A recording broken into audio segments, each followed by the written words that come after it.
Bueno, ustedes saben que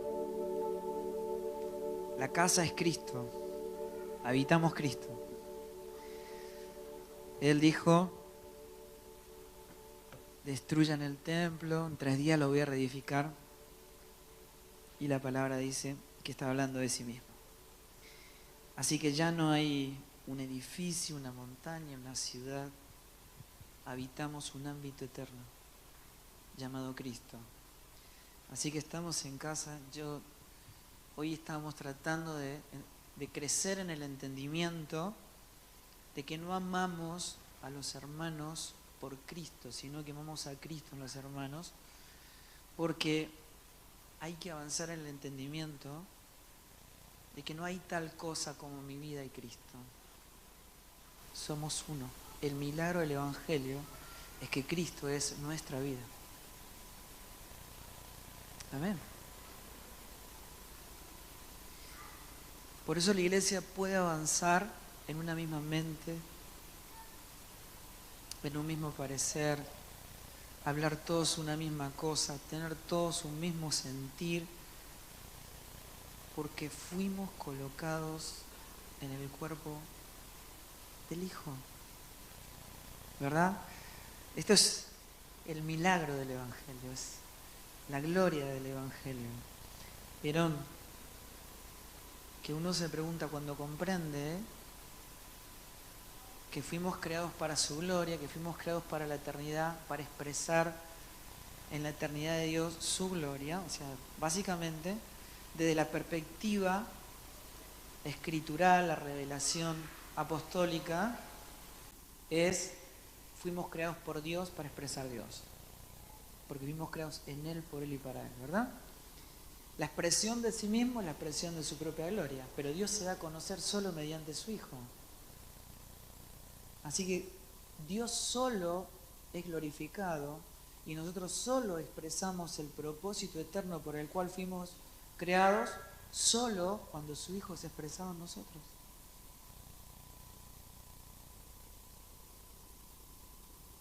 Así que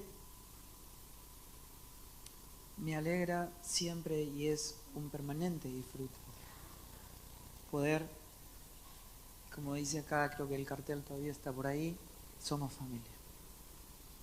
Amén. Quiero hablarles de un aspecto. Recuerdo la inspiración que Dios proveyó en mi vida en un momento donde se hizo más evidente a través del testimonio de 5 misioneros en el año 56 que fueron a evangelizar la selva de Ecuador y fueron asesinados, ¿no? Muy jóvenes, sus esposas quedaron viudas muy jovencitas. Ellos fueron a ver, era Jim Elliot, Nate Saint, Ed McCully, Peter Fleming y Roger Judean. La esposa de Roger escribió en su libro: esta noche el capitán nos dijo que había hallado 4 cadáveres en el río. Uno de ellos llevaba una remera y unos pantalones de jean. Roger era el único que usaba pantalones de jean. Y en ese preciso momento Dios me dio este versículo. Salmo 48:14. Porque este Dios es nuestro Dios eternamente y para siempre. Él nos guiará aún más allá de la muerte. Dice, cuando yo me enfrenté a la noticia de la muerte de Roger, mi corazón se llenó de dolor y a la vez de alabanza. Dios me estaba revelando su propósito eterno, su plan eterno. Estaba entendiendo que Dios tiene planos, ¿no? Que fuimos creados con un propósito. Ella dijo, él había sido hallado digno de volver a casa. Después pude encontrar el testimonio del hijo de Nate Saint. Y Él escribe esto, miren, quiero compartirlo con ustedes. Él dice, recuerdo que cuando yo tenía 5 años, mi madre llamó a su habitación y me dijo que mi héroe, el hombre a quien yo me quería parecer cuando creciera, en quien estaban centrados todos mis sueños en mi niñez, no lo iba a volver a ver nunca más en esta vida. Ese era mi padre.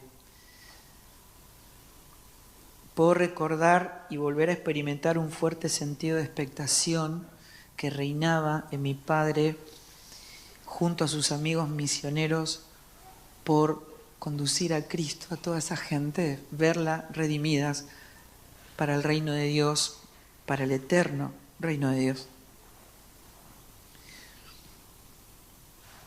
Apocalipsis 5, 9 y 10 dice, y al final de los tiempos, los miembros de todas las tribus, naciones y lenguas estarán frente a Dios. Y Dios hará un sacerdocio real de ellos. Entonces él dice, una mañana atravesaron a mi papá y a sus amigos con lanzas. Y luego, de una manera burlona, lo tiraron al río para que las tortugas y los peces comieran de su cuerpo. Y él dice, ahora estoy mirando a este hombre que está a mi lado. Uno de mis más queridos amigos, a quien yo llamo abuelo. Él que está acá y que amo tanto es el asesino de mi papá.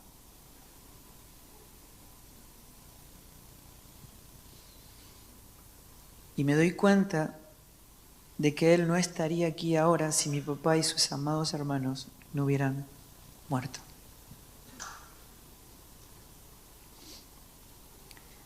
Nosotros lo llamamos abuelo, Minkayé, porque se convirtió en nuestro amado miembro de nuestra familia. Y él dice, ya entendí, Dios planeó la muerte de mi papá. Dios no improvisa, no se le escapó nada. Dios habita eternidad. Dios no me dio la espalda. Fue muy duro llegar a entender esto en mi corto entendimiento a los 5 años, pero el Espíritu, como un bálsamo, me reveló el plan eterno de Dios, la vida por la que nosotros fuimos creados. Hechos 2, 22 dice esto, miren. Varones israelitas, escuchad estas palabras, Jesús el Nazareno. Varón confirmado por Dios entre nosotros con milagros, prodigios y señales que Dios hizo en medio de vuestro medio, a través de él, tal como vosotros mismos sabéis, a este, escuchen, entregado por el plan predeterminado y el previo conocimiento de Dios, lo clavaron en la cruz por manos de los impíos y le matasteis crucificándole. Dios planeó la muerte de su Hijo. Amén.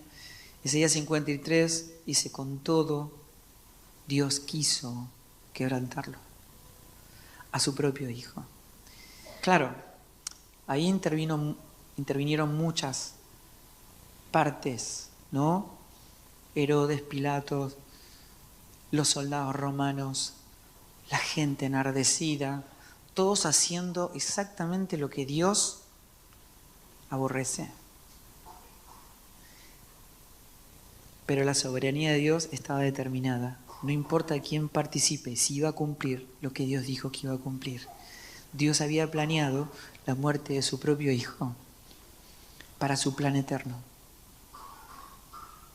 la expresión de su propia gloria y rescatar a su pueblo perdido. Él estableció un plan para traer de nuevo hacia sí mismo aquello que se había perdido.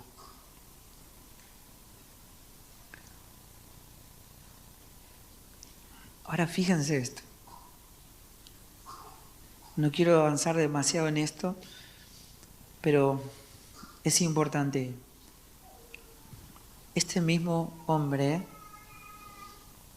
que está diciendo esto, dice, mi esposa y yo teníamos 3 hijos varones. Y en el cuarto intento llegó la niña. Yo ya le hice firmar un contrato bien de niña, dice él, de que no se iba a casar, que se iba a quedar con papá. Pero rompió la promesa y se fue a la universidad. La Organización de Juventud para Cristo le pidió a ella, a Estefanía, que tocara el piano y el bajo, porque ella era buena en eso. Él dice, yo sabía que algún día ella conocería a un muchacho y se iría. Dice, era alta, esbelta, preciosa para mí, era amiga de su mamá, era nuestra pequeña. Fue un año difícil, pero finalmente terminó y regresó a casa de ese viaje misionero. La fuimos a esperar al aeropuerto junto con el abuelo Mincaye. El abuelo, cuando la vio, empezó a saltar y la alegría se entornó en felicidad.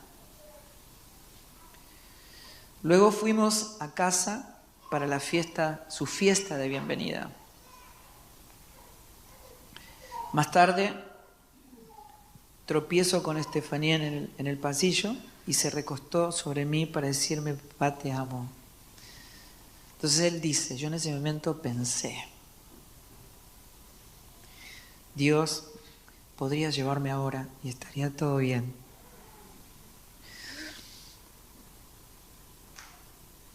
¿Acaso hay algo mejor que esto? Todos nuestros hijos están en Cristo. Son seguidores de Cristo. Estefanía está en casa. Tengo con mi esposo una luna de miel de 27 años. Podríamos terminar con esto si quisiera. Al rato mi esposa me dice, Estefanía se fue al cuarto porque no se siente bien. Así que con mi esposa fuimos al cuarto y nos sentamos en la cama y ella dijo, papá, ora por mí. Él dice, abracé a mis dos chicas y mientras estaba orando por mi hija tiene un derrame cerebral múltiple. Salimos corriendo para el hospital y cuando el abuelo Mincaye estaba observándola a ella inconsciente con un respirador y con agujas en sus venas, él dice, el abuelo me mira y me dice, ¿quién está haciendo esto? Y él dice, yo me quedé pasmado, perplejo, digo, no sé, nadie está haciendo esto. Él dice, ¿cómo? ¿No te das cuenta? ¿Quién está haciendo esto? Él le decía, babae, ¿no entendés? ¿No entendés? ¿No te das cuenta? Dios mismo está haciendo esto. Empezó a acercarse a todas las personas que estaban en terapia intensiva, en la urgencia. Y empezó a decir él, señores, ¿ustedes no lo ven? Dios, la estrella de amor eterno, la está preparando para llevarla a su hogar. Mírenme a mí, decía, yo soy un hombre viejo y pronto voy a estar en su presencia y empezó a suplicarle a la gente que estaba en la sala de urgencia, diciéndole, por favor, abracen el sendero de vida eterna en Cristo Jesús. Porque cuando ustedes, si lo abrazan, van a llegar a la casa y es Dios mismo, el Dios eterno, quien va a estar esperándolos a ustedes para darles la bienvenida. Entonces Él dice, sin ninguna duda, hoy puedo entender, por su amor infinito, Dios planeó la muerte de mi hija. Yo digo, bueno, obviamente estas son todas cosas que yo leí en mi hambre por comer del pan de vida, cuando Dios decide llevarse a su presencia un hijo mío. Y mientras yo leía esto, Dios me dice, ¿vos por qué estás sufriendo? ¿Por él o por vos? Porque si es por él, él cumplió perfectamente mi plan. Si es por vos, eso no es amor. Es egoísmo. Y yo dije, Dios tiene planos. Dios siempre hace lo perfecto. Y el conocimiento a través de su Espíritu, que lo único que hace es revelarnos la persona de Cristo que habita en nosotros, produce un entendimiento y nosotros somos transformados por medio de la renovación de ese entendimiento para comprender que siempre la voluntad de Dios es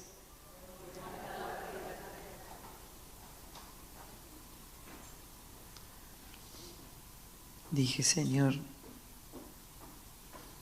a partir de ahora me comprometo a comprender que siempre tu voluntad es agradable y perfecta y que a partir de ahora yo comprendo que planeaste todo esto para revelarme tu plan. Así que desde ahora voy a disfrutar la vida de mi hijo vivo en tu presencia. Amén.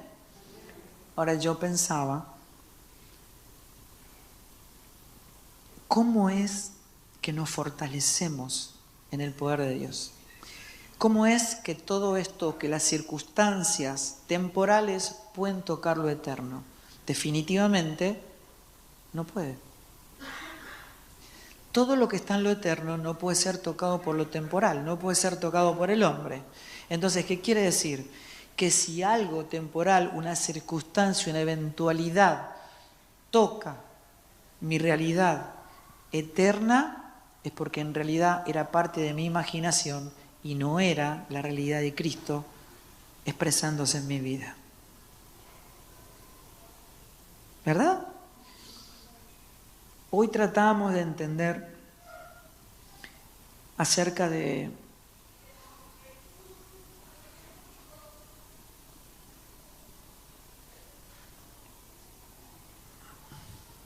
me perdí acá, esperen un segundito.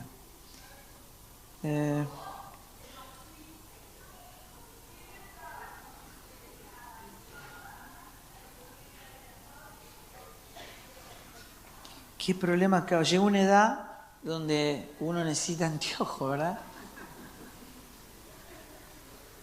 Qué bárbaro.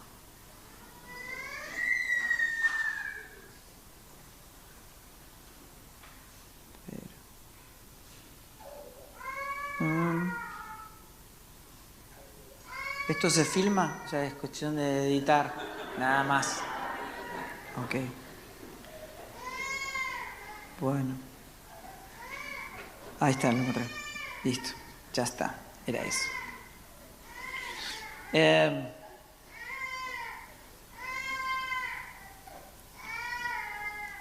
La importancia de comprender por qué los apóstoles dicen a la iglesia es urgente madurar. Pero ¿qué es madurar para los apóstoles? Es definitivamente, es menos de nosotros, más de Cristo, ¿no? Y estábamos viendo cómo cuando Jesús dice, nadie puede venir en pos de mí si no se niega a sí mismo, si no toma la cruz, quieres que ser seguidor de Cristo, ¿verdad? Entonces, claro, ¿a dónde vamos a seguir a Cristo? ¿De dónde a dónde lo seguimos? Y Él dice, bueno, ustedes son de abajo, yo soy de arriba.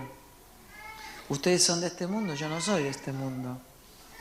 Así que el viaje que estamos haciendo de manera permanente como discípulos de Cristo es de muerte a vida, de oscuridad a la luz, de la carne al espíritu, de Adán a Cristo, de manera permanente. ¿Y cómo lo hacemos? Por un solo medio que Dios proveyó. ¿Qué es lo que tenemos que tomar para ir en pos de Cristo? La cruz, definitivamente. Y comprender el poder que opera en ella.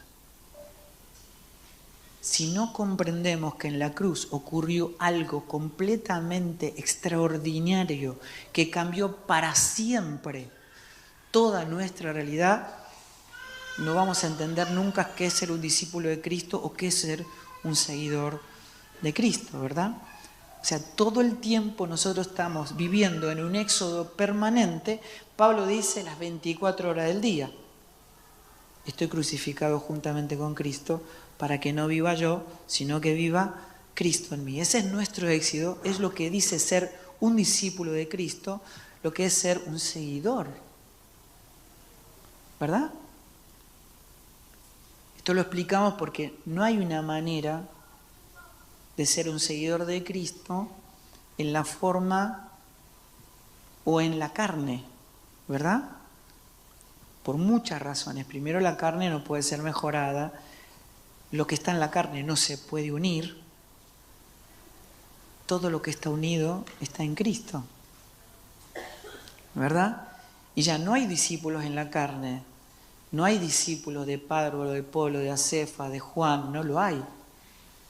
Porque Cristo no está dividido. Todo lo que está en Cristo es discípulo de Cristo. Porque ahora la iglesia es una nación santa, nacida del Espíritu. ¿Qué quiere decir? Que el discipulado es en el Espíritu, nunca es en la carne. No hay discípulos de hombres dentro de la iglesia, ¿verdad?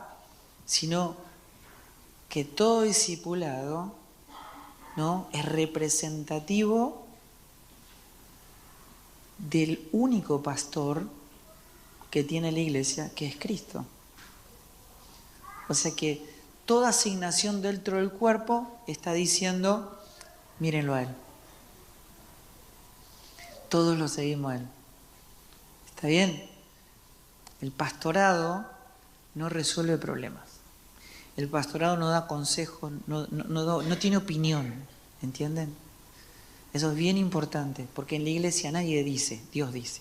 O sea, la palabra es Cristo. Dios conoce una sola palabra, Cristo. Cristo es la palabra. De Él desprenden millones de palabras que lo expresan a Él mismo, ¿verdad? Pero el único que dice en la iglesia es Cristo. Así que los pastores, ¿qué hacen? Conducen a los hermanos, a todos, a cada uno, a los pies de la cruz, para que encuentren todo en Cristo. Entonces uno dice, bueno, ¿cómo es ese poder que opera en nosotros cuando nosotros estamos siendo trasladados, ¿no es cierto?, en este éxodo en donde los apóstoles llaman madurez, es menos de mí, más de Cristo, ¿verdad?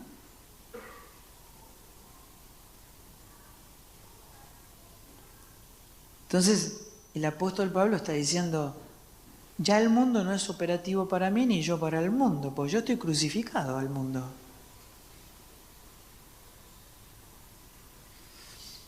Y él está diciendo,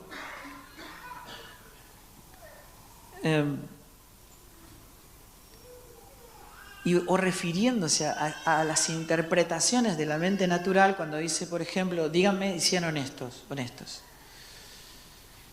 ¿Alguna vez oraron diciendo, Señor, dame fuerzas? ¿Viste? Ese es el problema. Ahí estamos. Ahora escuchen y piensen conmigo. Si el Espíritu Santo que opera en nosotros, lo único que hace es revelar a Cristo, porque no hace otra cosa, ¿no? La única labor del Espíritu Santo es revelar al Cristo, ¿verdad? Para revelar a Cristo, para que Cristo crezca en nosotros, ¿qué tiene que hacer con nosotros el Espíritu Santo? ¿Qué tiene que hacer?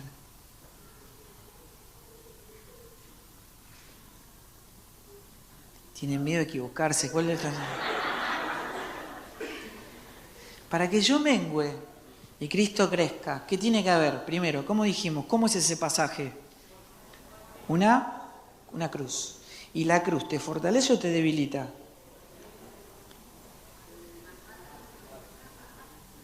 Te mata. O sea, cuando te clavan ahí, vos primero te duele todo, ¿cierto? ¿Está bien? Duele. Pero después empieza a debilitarte y vas camino, sabes que la finalidad de la cruz es tu propia muerte. ¿Está bien? O sea que el obrar del Espíritu Santo es debilitarte. ¿Para que crezca en nosotros quién? Que es el Todopoderoso. Escucha. 2 Corintios 12:5 dice, en nada me gloriaré sino en mis debilidades. En el trato de Dios con el apóstol Pablo, él dice, me fue dado un aguijón en la carne. Un mensajero de Satanás que me bofetee para que no me enaltezca sobremanera. O sea, Dios estaba tratando con el orgullo de Pablo, pero a 1 metro de encontrarse con el Señor, Ahí. El Señor le manda un mensajero de Satanás para que la bofetee. Pero, ¿saben lo que está diciendo? Él está diciendo, Señor, sácamelo. El Señor dice, no, esto es para tu bien. Porque vos te estás fortaleciendo. ¿Me entendés? Vos estás creyendo que tenés algo que ver con todo esto. Y vos no hiciste nada, todo lo hice yo. Todo lo que vos viste, porque el 80% de la revelación apostólica es paulina, ¿no? Entonces, para que yo no me enorgullezca, dice Pablo, el Señor me manda esto. Y me dice, no te agrandé porque vos no hiciste nada. Vos no podés curar un resfriado. Todo lo hice yo. Así que, Pablo, mi gracia te tiene que bastar. Porque mi poder se perfecciona en la... Por tanto, ¿sabe qué dice? Por tanto, lo que es un por tanto es un conector de causales. O sea, es debido a lo que acabo de decir ahora, te voy a decir esto. De buena gana, gustosamente, me voy a gloriar más bien en mis debilidades. Para que repose sobre mí el poder de Cristo. O sea que para que el poder de Cristo repose sobre mí y se manifieste ese poder, yo tengo que estar debilitado, en debilidad. ¿Y yo qué le pido al Señor? Fuerza.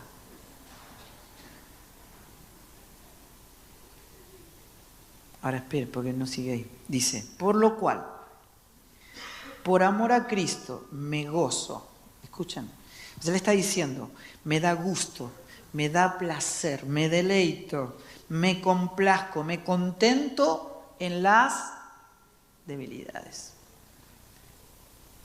Escuchen, no solamente eso, sino que dice, en afrentas. ¿De verdad? Escuchen. Si digo por esta cuestión, no, yo estoy hablando con mi hermano, si yo te respeto, vos respetame a mí. No, él dice, en afrenta. En necesidades. No, pero yo no he visto justo desamparado ni su medio. No, no, no. La iglesia, ¿entienden? No se alimenta por un pan hecho de harina. La iglesia comió del pan de vida, porque la iglesia no es terrenal, es eterna. Escuchen, no vivimos en el mundo. ¿Sabían eso? ¿Dónde habitamos? Nuestra ciudadanía, ¿dónde está? Habitamos Cristo, en el hombre celestial, habitamos Cristo. ¿Y qué comemos? Cristo. ¿Alguna vez de ustedes dijo, estoy pasando por un desierto? ¿Alguna vez dijeron algo de eso? ¿Por qué? Escuchen, ¿por qué? Porque Israel pasó por el desierto, ¿me entienden? Pero Cristo en nosotros es el agua de vida. ¿Me entienden? O sea, y Él en nosotros es una fuente de agua viva que brota para vida eterna. ¿Qué quiere decir eso? Vos podés estar pasando por la circunstancia y el dolor más grande que puede experimentar un ser humano, pero la fuente de agua viva sigue estando ahí, no se fue, nunca se fue, sigue estando ahí, está dentro nuestro, para que vos tomes cuando quieras, todo el tiempo, no se va. Vos no estás pasando por un desierto, esto es como entristecido, más siempre gozoso, es como no teniendo nada, pero teniéndolo todo. ¿Sí me entienden? O sea, hemos comido el pan de vida. El que come de él nunca más. No pasamos por el desierto. La iglesia. O sea, ¿Dios hace silencio con la iglesia? ¿Dónde habita la palabra? ¿Quién es la palabra? O sea que si yo no estoy oyendo, es porque soy tardo para oír. Porque la palabra habita en mí. No era como antes, que era un vínculo externo. Entonces cuando Dios hablaba había que escuchar. Pero ahora la palabra habita en mí.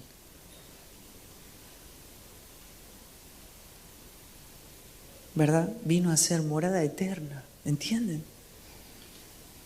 Estamos hablando de cómo todo ese poder que opera aún en las circunstancias más difíciles de nuestra vida se expresa en poder. Y cómo ese poder está en nosotros, o sea, cómo se manifiesta ese poder y cómo somos fortalecidos en esta realidad. Pablo dice, también me gozo, me deleito, escuchen, en persecuciones. Le digo más, en angustias. Punto y coma, porque cuando soy débil, entonces soy... O sea que el poder de Dios se manifiesta en mí cuando yo menguo y Él crece. O sea que el camino para la expresión de su poder, el mismo poder que operó en Cristo para resucitarle de los muertos, es a través de la obra de la cruz, la obra completa de la cruz, operando en nosotros. Amén. Tal vez me gustaría en este sentido poder explicarle algo que charlamos hoy con los varones a la tarde, que me parece que es vital, que es algo que no se nos puede escapar en el entendimiento de la obra completa de la cruz, del consumado es, ¿no? Y es que hemos hecho como iglesia un verdadero hincapié en el sentido sustitutivo de la cruz. Cuando decimos Cristo murió por mí, estamos diciendo lo correcto. Cuando decimos Cristo murió en nuestro lugar, estamos diciendo lo correcto. Pero hay algo que es lo que más nos ha costado comprender acerca de la cruz de Cristo. Y es su expresión inclusiva. ¿Qué quiere decir eso? Sí, la muerte de Cristo es una muerte corporativa. Cuando Él murió, nosotros morimos juntamente con Él. Sí, claro. ¿Qué quiere decir? La muerte viene por todos nosotros porque es el salario del pecado, ¿verdad? Bien.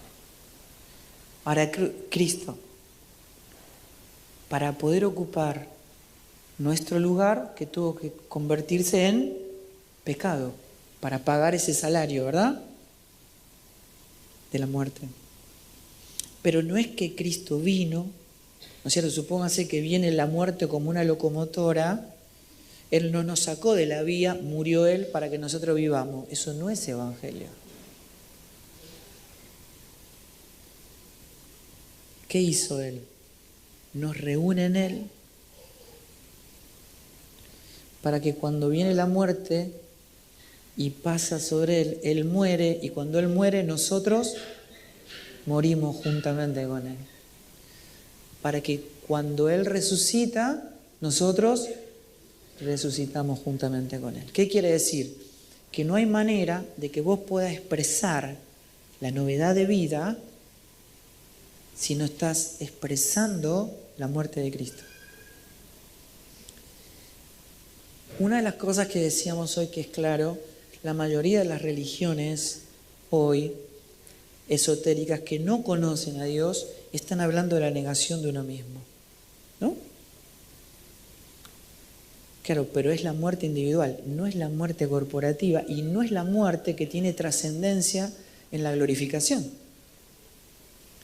Porque el único que venció la muerte es Cristo, ¿verdad? Es la única muerte que tiene valoración, trascendencia en la eternidad, en la glorificación de la vida de Dios. Entonces, claro, no es lo mismo decir, estoy muriendo todos los días, estoy tratando de morir todos los días. No es lo mismo que vivir identificados con la muerte de Cristo. No es mi muerte individual, es la muerte de Cristo en la que yo fui incluido. O sea, en Cristo morimos una muerte que nunca podríamos haber conocido. Una muerte que no podíamos morir, que es su muerte. ¿Se entiende? No es lo mismo, o sea, que yo esté plenamente identificado, que esté creciendo en la muerte de Cristo. Para que yo pueda participar de la crucifixión, muerte, sepultura, resurrección y novedad de vida. ¿Amén? Entonces, si yo llevo la muerte de Cristo para todos lados, como dice Pablo, es para que la vida de Cristo se manifieste. Entonces, escuchen, tu realidad eterna, ¿cuál es? Ustedes están muertos. Están muertos, ¿no? Y vivos para Cristo Jesús. Entonces, ¿qué quiere decir? Tengo que actuar como lo que Dios dice que yo soy en Él, ¿no? O sea, cuando alguien te ofende, te dice algo, vos decís, eso me dolió, ¿verdad? ¿Qué quiere decir eso? No es que no estoy muerto, es que mi alma no está reflejando la realidad que ya fue consumada en el Espíritu, ¿verdad? Entonces, yo tengo que tomar la cruz para que la realidad del Espíritu sea formada en mí, que Cristo sea formado en mí, el consumado se esté expresando en lo temporal. ¿Está bien? Porque eso ya ocurrió. La fe me permite acceder a lo que ya ocurrió en Cristo. ¿Está bien? Para poder yo traer esa realidad del cielo a la tierra, a mi vida, a mi matrimonio, a mi familia, a la iglesia, en todo lugar, en todo tiempo, en el ámbito en el que Dios me introduzca. ¿Está bien?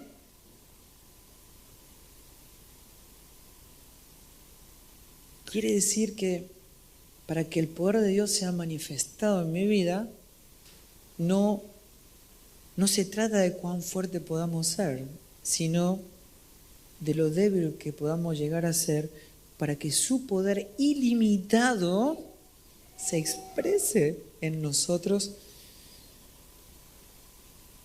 para su gloria y para el progreso del Evangelio. Amén. Una de las cosas que decíamos es, tenemos costumbre de decir cosas como, por ejemplo, bueno, Dios tiene que estar en primer lugar en nuestra vida. ¿Verdad? ¿Cuál es el problema de esa frase? Está mal desde la primera letra hasta la última, en el entendimiento. ¿Por qué? ¿Cómo Dios tiene que estar primero en nuestra vida? No hay tal cosa como mi vida y Cristo. Somos uno. Cristo es nuestra vida. O sea, no hay yo no tengo una vida en la cual puedo hacer o colocar un orden de prioridades. Yo estoy muerto. Estoy crucificado juntamente con Cristo. Y definitivamente olvidémonos de la idea de que a Dios le guste estar en una lista de cosas que nos interesan a nosotros. Eso sí me entienden. No. Fuimos creados para su propósito. Dios no tiene un propósito para mi vida. Yo fui creado para su propósito. No hay tal cosa como yo o mi vida y Cristo. Aquel que no aborrece su propia vida, por amor a mí, no puede ser mi discípulo. ¿Cómo? Entonces, cuando nosotros decimos, vos sos especial para Dios, tu vida es importante para Dios, vos valés, y el Señor dice, si no aborreces tu vida, no puedes ser mi discípulo.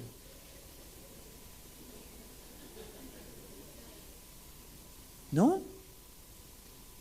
Entonces, ¿qué quiere decir? Claro, estamos pervirtiendo el Evangelio porque necesitamos esquivarle la cruz, ¿no? Porque la cruz me hace uno con Él. Porque estamos ignorando el poder que se desata en la cruz.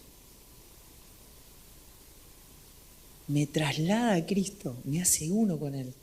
Pero la carne odia la cruz porque no quiere sufrir. Creo que fue Elon Musk que decía, la mejor frase, el mejor eslogan que yo escuché en mi vida es, pare de sufrir.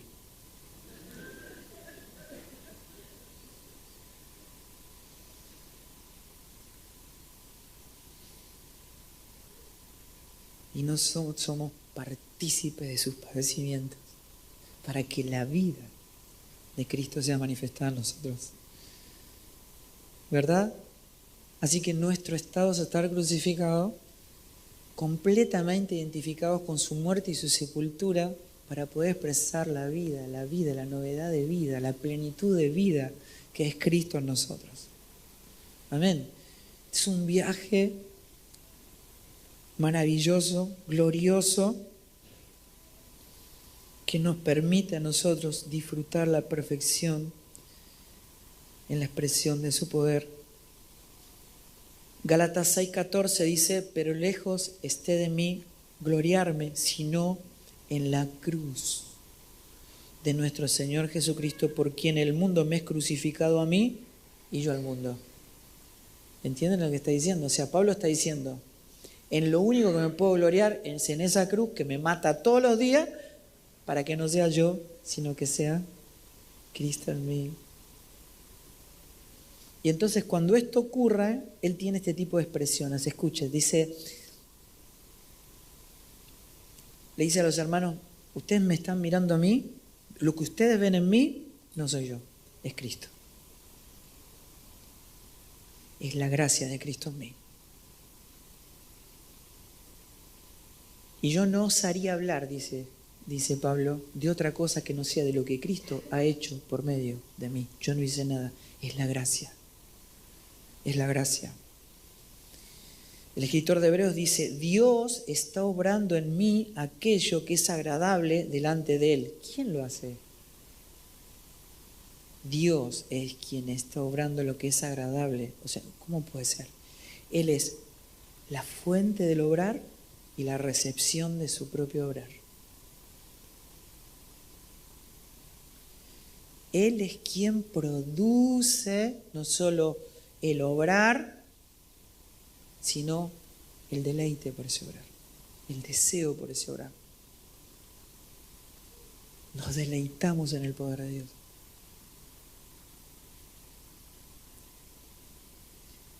Segunda Tesalonicenses 1:11 dice, Él es quien cumple todo propósito de su bondad con su poder. No olvídense, miren, no hay buenas obras, o sea, Dios no le dice buenas obras a otra cosa que no sea su obra. O sea, no hay nada que nosotros podamos hacer que pueda ser parte de la edificación divina. Y más vale que lo entendamos, porque si no en vano trabajan todos los edificadores, si no es Él quien edifica la casa. La edificación es divina, es eterna, es espiritual, no tiene participación humana. Por eso hay que entender a qué Dios llama servicio. ¿No? ¿A qué Dios llama servicio? Romanos 4, 4 y 5 es clave, ¿no? Porque dice, aquel que obra no se le cuenta por gracia, sino por salario. ¿Sí entienden eso? O sea, está diciendo esto. Supónganse, ustedes van a un restaurante, hay un mozo, ¿el mozo qué hace?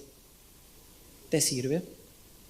Pero a fin de mes no le regalan la plata, cobra su sueldo. ¿Por qué? Porque trabajó. Verso 5 dice, pero al que no obra, sino que cree en aquel que justifica al impío, su fe le es contada por justicia. ¿Cómo? Sí, claro. Miren, es como para entender, supónganse, este micrófono, para lo que estamos haciendo ahora, a mí particularmente, me sirve. Pero si yo esto, digamos, lo pusiéramos en un estante allá y nadie lo tocara, ¿para qué serviría? Para nada. Más bien, para molestar, digamos. O sea, ¿de quién es esto? Venga a buscar, ¿cierto? Ok. Es esta cuestión. El Señor diciendo, sin mí, nada podéis hacer. ¿Está bien? ¿Se acuerdan cuando el Señor escoge a Pablo? ¿No? Dice, instrumento escogido me es este. O sea que somos instrumentos. ¿Está bien? O sea que, ¿cuándo este micrófono me sirve? Cuando yo lo tomo en mis manos y lo utilizo para el fin por el cual fue creado.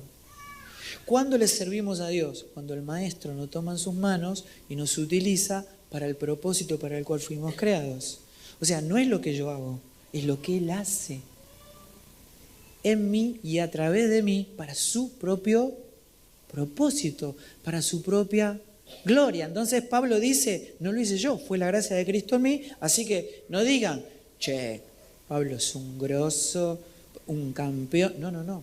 Toda la gloria es para Dios, porque Pablo no hizo nada. O sea, no me agradezcan a mí, no me glorifiquen a mí, porque yo no hice nada. Todo fue la gracia de Dios en mí. Toda la gloria es para Él.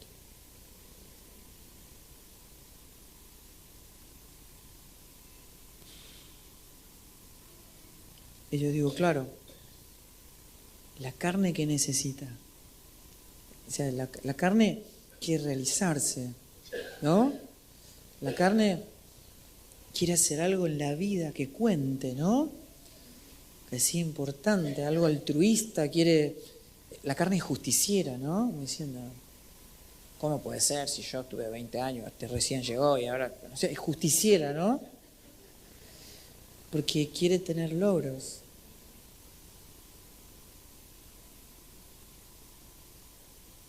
No la fortalezcas. ¿Me entiendes? O sea, cuando la carne se está manifestando, tiene un solo lugar, un solo camino, tiene que estar crucificado. ¿Entiendes? Entonces, cuando hay un problema entre dos hermanos, ¿qué dicen? Bueno, esto se resuelve hablando. ¿Qué hablando? ¿Qué hablando? Eso ya está resuelto en una cruz. No hay deuda y no la pagaste vos, la pagó el Señor. No hay deuda con tu hermano, olvídate, ya fue pagada, ¿entendés? Y no la pagaste vos, la pagó Él. Podemos amar a quien no merece ser amado, podemos perdonar a quien no merece ser perdonado, podemos amar a nuestros enemigos porque no hay deuda, ya fue pagada en la cruz. No es que vos fuiste a un restaurante y dices, no, ya está, ya no hay nada que pagar. ¿Qué nos regalaron la comida? No, ¿qué regalar? Hubo alguien que pagó. La deuda fue pagada y no por nosotros, sino por Él. Gracia, pura gracia. Cuando Dios expresó su amor, ¿cómo lo hizo? Dando a su propio Hijo. No. La gracia no es que Dios nos dio salvación, amor, perdón. No. Nos dio a su Hijo. En donde está el amor, la redención, el perdón, todo. Pero la dádiva de Dios es Él mismo, dándose mediante su Hijo. Esa es la dádiva de Dios. Y eso nos acontece en el Vía Crucis, amados, ¿me entienden? O sea, estando crucificado juntamente con Él.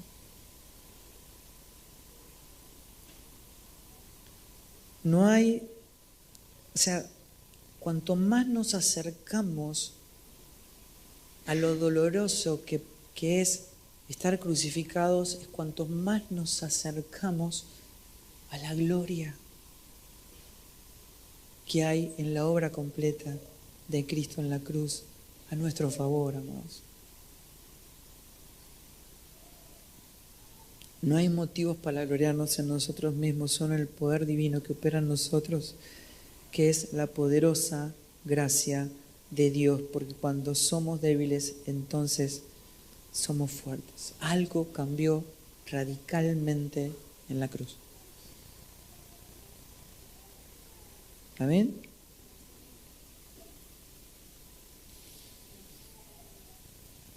Primera Corintios 2:1 dice así que hermanos, cuando fui a vosotros para anunciaros el testimonio de Dios, no el mío, y sabían eso, un testimonio nunca se trata de lo que yo hice, sino lo que Dios hace.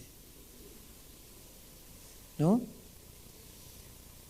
Yo le anuncié el testimonio de Dios y no fui con excelencia de palabras o sabiduría humana, pues me propuse no saber entre vosotros cosa alguna, sino a Cristo y a este crucificado.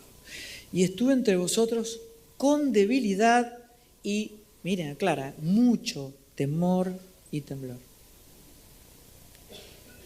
No puede haber manifestación de poder a menos que yo me presente en debilidad. Miren, en un sentido histórico, lo que nosotros llamamos iglesia, porque es importante entender que Dios no conoce la iglesia evangélica. ¿Ustedes lo saben? Dios no conoce la iglesia, Dios solo conoce a su Hijo. Entonces, es importante esto, porque si uno le dice iglesia a una congregación, pero no todo lo que está en la congregación está en Cristo. Entonces, poder ajustar el lenguaje a una realidad eterna nos permite a nosotros ser más precisos en mostrar la puerta de entrada al reino. Incluso entre los hermanos que están entre nosotros, sin ser de nosotros, que no hayan nacido de nuevo, es urgente que le conozcan. ¿Verdad? Cuando Cristo es expresado, la vida es manifestada, el poder de Dios es manifestado.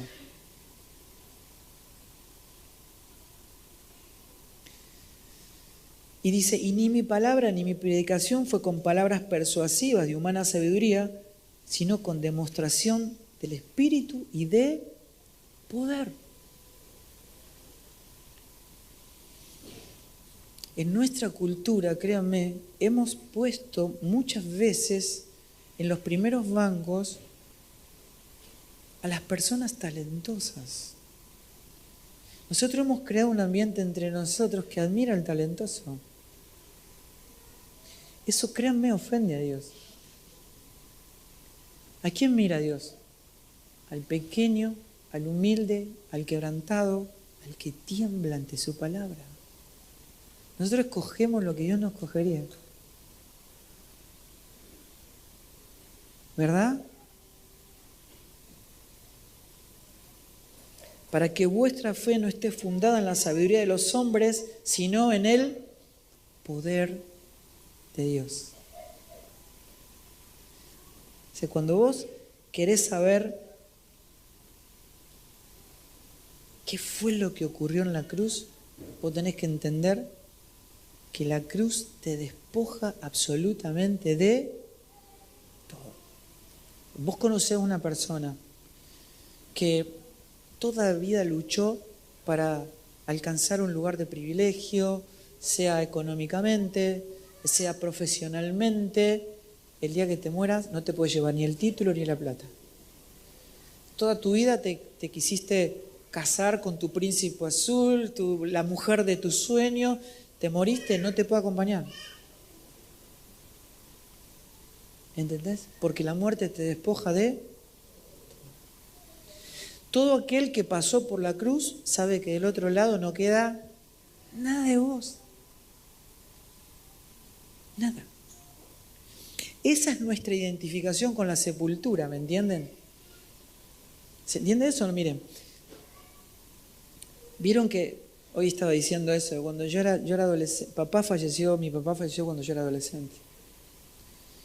Y tengo parientes en la Patagonia, así que me llamaban mis tías y me decían, Fabi, por favor, asegúrame que no lo van a sepultar hasta que yo llegue, porque lo quiero ver, me quiero despedir. Yo por dentro decía, pero él ya no está. Pero yo decía, me quiero despedir, porque es esa sensación de que en el único momento en que yo entiendo que realmente me separé de esa persona, es cuando se sepulta y me vuelvo a casa sin esa persona. Es el momento en que yo siento esa separación. Y créanme, hay veces nosotros comprendemos nuestra identificación con la muerte de Cristo, pero no con la sepultura. Nos quedamos ahí mirando el cadáver, ¿no? Como diciendo qué lindo que era. No terminamos de separarnos definitivamente del viejo hombre. Seguimos todavía anhelando algunas cosas de la carne, de la vieja creación, ¿verdad? Y cuando todo lo que está en la antigua creación no es resuelto en Cristo, vos traes todo ese vicio y ese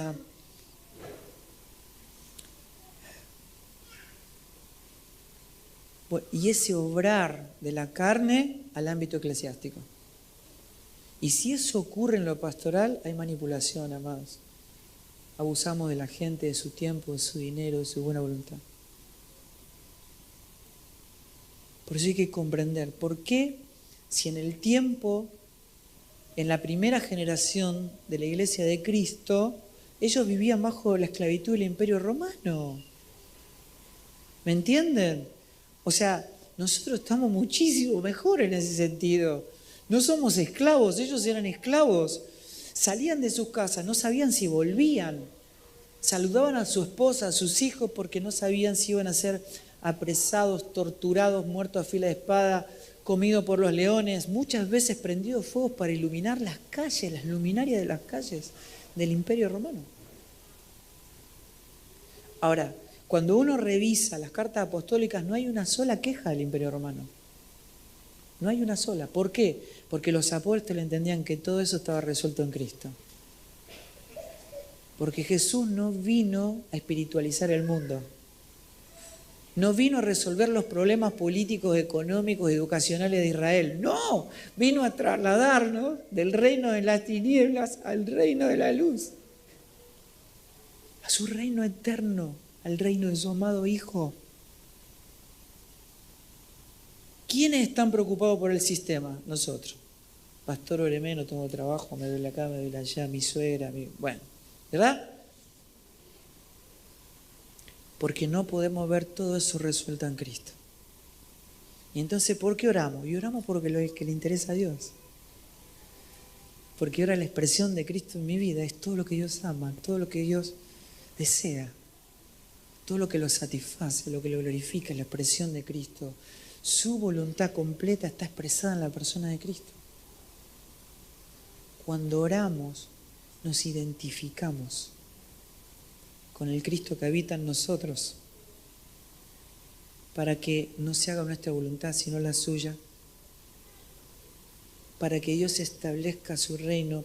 Entiende esa cuestión, o sea, la característica fundamental de una oveja es que escucha la voz del pastor y le sigue. Pero estamos en medio de un pueblo que todo el tiempo quiere ser escuchado por Dios. ¿Cómo es? Está al revés. ¿No? No es Dios quien tiene que escucharnos, somos nosotros que tenemos que escucharlo a Él.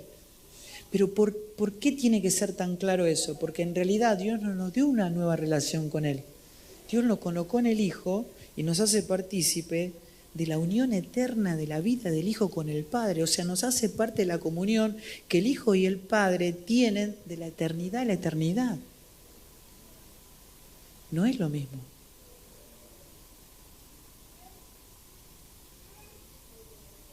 Entonces, ¿qué habla el Hijo con el Padre? ¿En qué se deleita el Hijo con el Padre? Porque yo estoy en el Hijo ahora. En la medida que yo me identifico con el Hijo, empiezo a disfrutar de la comunión del Hijo y el Padre, porque estoy en Él. La oración en el nuevo pacto es nuestra identificación con el deseo del corazón de Dios, que es Cristo en nosotros. O sea, no somos gente tratando de resolver necesidades, porque eso ya está resuelto en Cristo. Entonces Pablo dice, me gozo en eso.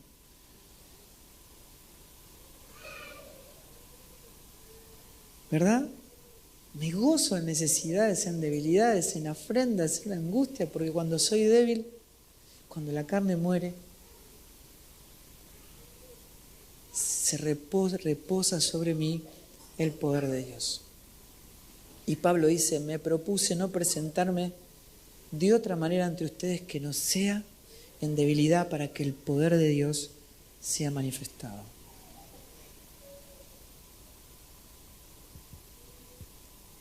Amén. Entonces, está bien, o sea, usted, que al poder de Dios, ahora no viene porque alguien me ore. Es genial. Claro, el Evangelio no es magia, eso es buenísimo, entender eso, ¿verdad? No es magia, es vida. Uf. Qué bueno, ¿no? Yo hablaba con el dueño de una editorial cristiana, con el cual, bueno, hablamos mucho, trabajamos juntos, ¿no? Entonces él me decía, Fabio, ahora que estoy entendiendo esta verdad, ¿cómo hacemos? Le digo, bueno, saquemos todos los libros de magia, empecemos a vender, ¿verdad? Que Cristo se ha visto. Porque Dios se revela solo mediante su Hijo. Nadie nunca jamás vio a Dios, pero eres la imagen del Dios invisible. Lo vemos, conocemos al Padre. Él no vino a hablarnos del Padre, vino a mostrarnos al Padre. Él dijo, si me vieron a mí, vieron al Padre, ¿verdad? El Espíritu Santo nos revela al Hijo, el Hijo al Padre. Ese poder opera en nosotros. Para poder vivir en el cronos del hombre, en el ámbito temporal, la plenitud de vida para la cual fuimos creados. Para expresar la gloria para la que fuimos creados. ¿Amén? ¿Están de acuerdo?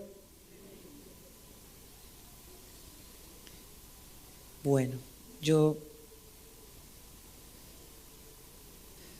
tengo demasiado para decirles, pero hasta acá está bien en el tiempo, ¿no?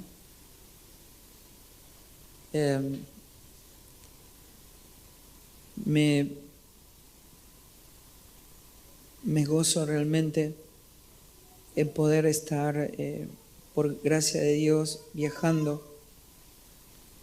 Algo está pasando a nivel global de manera realmente poderosa y no es con nombres y apellidos, es Dios quien lo está haciendo, no en una geografía, sino a nivel global. Estamos camino a la gloria postrera, amados. Es urgente madurar. Urgente. Urgente. Dios nos llama avivamiento, es una palabra que nosotros hemos inventado, digamos, ¿no? Pero ¿qué sería avivamiento si no es el crecimiento de la vida? ¿Y dónde está la vida? La vida está en el Hijo. O sea, ¿qué quiere decir? Que si hablamos de avivamiento, hablamos del crecimiento de Cristo. El crecimiento de la vida de Dios. Hay más Cristo. Una mayor medida de Cristo. Esa es la gloria postrera, ¿verdad? Él es la expresión de la gloria para la que fuimos creados.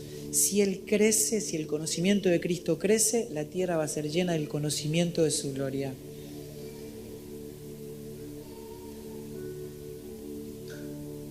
Fuimos escogidos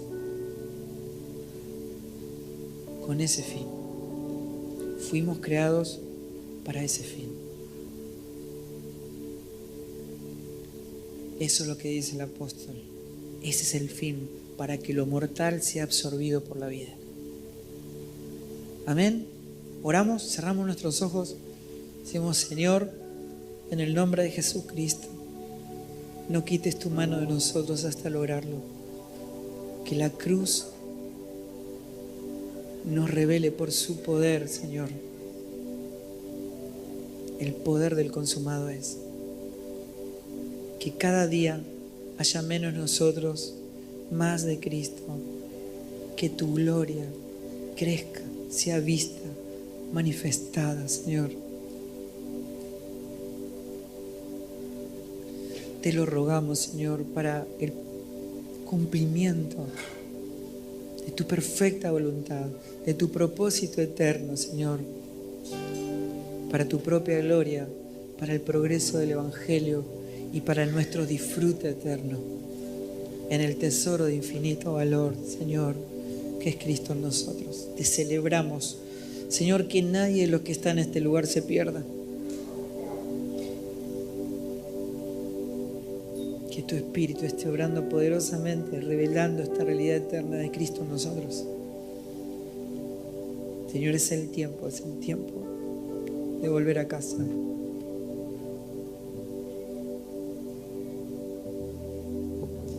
Te lo rogamos en el nombre de Jesucristo, Señor. En el nombre de Cristo Jesús. Amén. Amén. Dios lo logre en nosotros.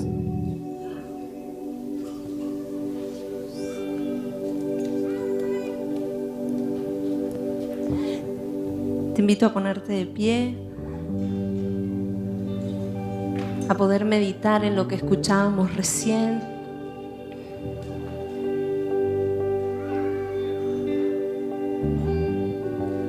Poder decirle a Cristo que lo queremos solo a Él, que nada se compara al conocerlo.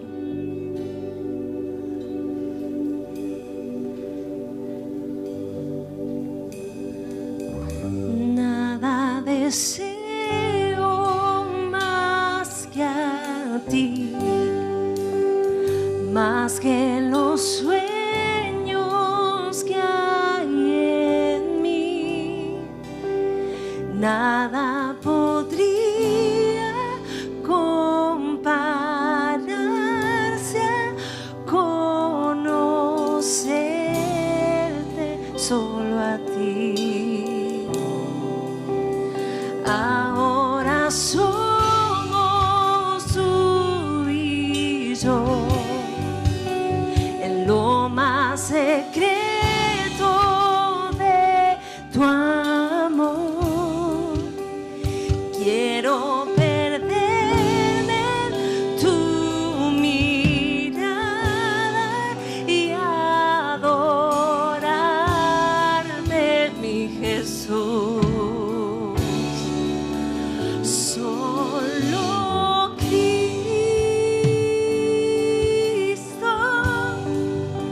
solo Cristo,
Esa es la oración de tu iglesia.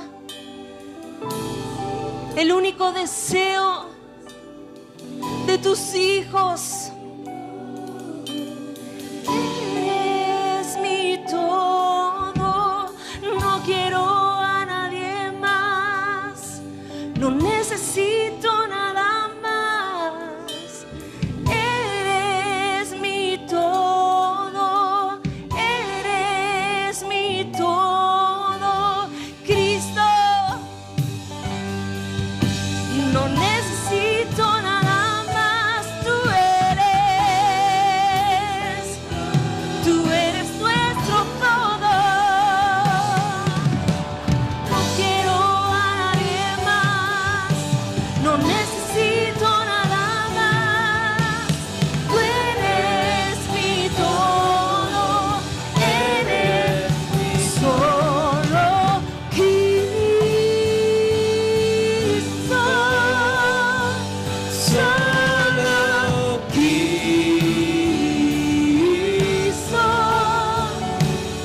Nada se compara a ti. Todo pierde valor. Solo Cristo.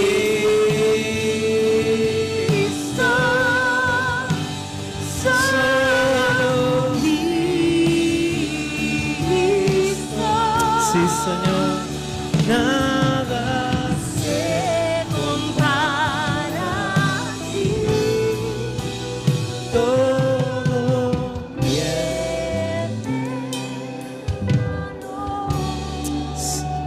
declaramos esta verdad, que no solamente Cristo es todo para nosotros, sino también te animo que puedas hacer esta oración y decirle: Señor, no solamente Cristo es todo para mí, sino también quiero que Cristo tenga todo de mí. Y hoy rendimos nuestras vidas a Cristo.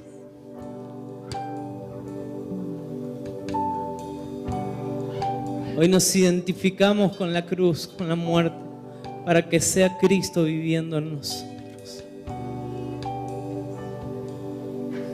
Gracias, Señor. Gracias, Señor. Gracias, Cristo.